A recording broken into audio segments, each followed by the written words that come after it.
السلام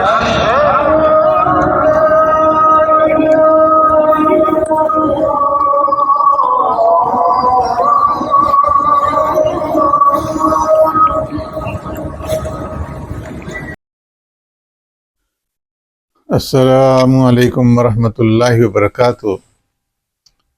معزز سامعین، پیرس کے ایک مشہور سرجن ڈاکٹر جن کا نام ڈاکٹر موریس بوکائی ہے، انہوں نے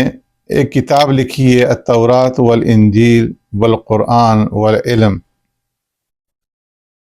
مراکش کے ایک مشہور عالم دین ہیں شیخ تقی الدین ہلالی مراکشی، ان کا جو ہے وہ پیرس جانا ہوا، اور پیرس میں جب ان کی ملاقات اس مشہور سرجن ڈاکٹر موریس بوکائی سے ہوئی تو انہوں نے ڈاکٹر صاحب سے پوچھا کہ آپ نے جو اپنی مشہور زمانہ کتاب ہے التوراۃ والانجیل والقرآن والعلم، یہ کیوں لکھی ہے، اس کی وجہ تالیف کیا ہے؟ تو اس کے جواب میں ڈاکٹر صاحب نے بڑا دلچسپ جواب دیا اور اس کا ذکر فرمایا کہ وہ رسول اللہ صلی اللہ علیہ وسلم اور قرآن کریم کے شدید ترین دشمنوں میں سے ایک تھا۔ اور وہ ڈاکٹر صاحب کہتے ہیں کہ جب بھی میرے پاس سرجری کے لیے کوئی مسلمان مریض میرے پاس آتا اور میں اس کا علاج کرتا، اور جب جس وقت اسے علاج کے بعد شفا یابی ہو جاتی، اس کا علاج مکمل ہو جاتا،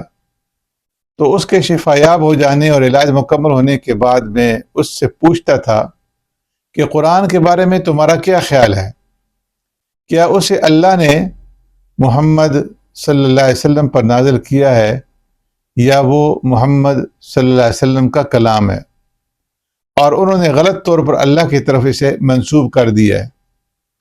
تو وہ مریض جو بھی صحت یاب ہوتا مجھے جواب دیتا کہ یہ قرآن اللہ کی طرف سے ہے اور محمد صلی اللہ علیہ وسلم سچے ہیں، لیکن میں اس کے جواب میں یہ کہتا کہ میرا اعتقاد تو یہ ہے کہ نہ تو یہ قرآن اللہ کی طرف سے ہے اور نہ ہی محمد صلی اللہ علیہ وسلم سچے ہیں۔ تو اس کے اوپر جو ہے وہ مریض چپ ہو جاتا اور آگے سے مجھے کوئی جواب نہ دیتا۔ ڈاکٹر صاحب کہتے ہیں کہ ایک زمانہ اسی طریقے سے گزر گیا اور میں ہر ایک مسلمان مریض سے یہ کویشچن جو ہے یہ کرتا رہتا، یہ سوال پوچھتا رہتا، اور اس کے جواب میں مجھے یہی جواب ملتا کہ قرآن جو ہے وہ اللہ کی طرف سے نازل ہے اور محمد صلی اللہ علیہ وسلم سچے ہیں۔ لیکن پھر ایک وقت آیا کہ سعودی عرب کے جو بادشاہ تھے شاہ فیصل بن عبدالعزیز، وہ میرے پاس علاج کے لیے آئے، اور جب میں نے ان کا علاج کیا اور وہ شفا یاب ہو گئے تو ان کی شفا یابی کے بعد، ان کے صحت مند ہونے کے بعد، میں نے ان سے بھی وہی سوال کیا جو آج تک ہر ایک مسلمان سے کرتا چلا آ رہا تھا۔ تو انہوں نے جواب دیا کہ قرآن حق ہے، اللہ کی طرف سے نازل شدہ ہے، اور رسول اللہ صلی اللہ علیہ وسلم سچے ہیں۔ تو میں نے کہا کہ میں تو اس کی سچائی کا قائل نہیں ہوں، نہ تو قرآن کی سچائی کا قائل ہوں اور نہ محمد صلی اللہ علیہ وسلم کی سچائی کا قائل ہوں۔ تو شاہ فیصل نے کہا کہ کیا آپ نے قرآن پڑھا ہے؟ میں نے کہا ہاں، میں نے کئی بار پڑھا ہے اور اس کے اندر غور بھی کیا ہے۔ تو شاہ فیصل مرحوم نے کہا کہ آپ نے قرآن اس کی زبان میں پڑھا ہے، عربی میں، یا غیر زبان میں، غیر عربی میں پڑھا ہے؟ تو میں نے کہا کہ نہیں، میں نے تو ترجمہ پڑھا ہے۔ تو اس پر شاہ فیصل مرحوم نے کہا کہ تب تو آپ جو ہے ترجمہ نگار کے مقلد ہوئے، اور تقلید کرنے والے کو علم نہیں ہوتا، وہ حقیقت کو جھانک کر نہیں دیکھتا، وہ مترجم سے کوئی بات سنتا ہے اور اس کی تصدیق کرتا ہے، اور جو ترجمہ کرنے والا ہوتا ہے مترجم سہواً یا عمداً تحریف سے وہ معصوم نہیں ہوتا۔ تو اس لیے آپ ترجمے کو چھوڑیں اور میرے ساتھ یہ وعدہ کریں، یہ عہد کریں کہ آپ عربی زبان سیکھیں گے اور پھر قرآن کریم کو عربی کی زبان کے اندر جو ہے پڑھیں گے۔ تو ڈاکٹر موریس بیان کرتا ہے کہ مجھے ان کے اس جواب سے بڑا تعجب ہوا، اور میں نے کہا کہ آپ سے پہلے میں نے بہت سارے مسلمانوں سے یہ سوال کیا،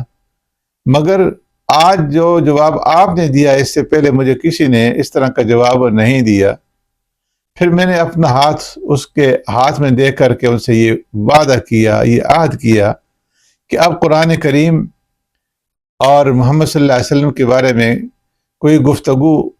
اس وقت تک نہیں کروں گا جب تک کہ عربی زبان سیکھ کر کے قرآن پڑھ نہ لوں اور قرآن کے اندر جو ہے غور و فکر نہ کر لوں۔ چنانچہ ڈاکٹر صاحب لکھتے ہیں کہ اسی دن سے میں پیرس کی سب سے بڑی یونیورسٹی گیا اور اس کے شعبہ عربی کے ایک پروفیسر سے میں نے اجرت طے کی، اور روزانہ وہ میرے گھر پر آ کر کے 1 گھنٹہ مجھے